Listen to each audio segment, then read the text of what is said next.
Hi guys, welcome back to another video on my YouTube channel. In this video, I'm going to be showing you how you can easily insert a black screen in your video on CapCut for Windows or Mac. Now, the first thing is to import your videos to CapCut, and then you want to drag it to the timeline where you are going to make the necessary edits to your video. Once your video is on the timeline, the next thing is to split the screen that you want to replace with the black screen. Let's say we want to replace from this part of the video to this part of the video with a black screen. So we have splitted the video in this place. The next thing is to also split the video in this other place by clicking on split. And you can see that the video has been splitted on both ends.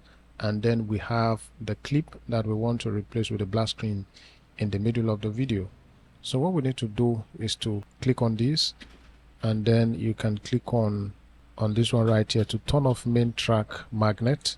And as soon as you click on that, you can come back and click on this delete icon, and you can see that that space becomes empty and a black screen is showing in the middle of your video. So guys, that's how to go about it. Thank you for watching. Kindly like and share, and also subscribe to my YouTube channel.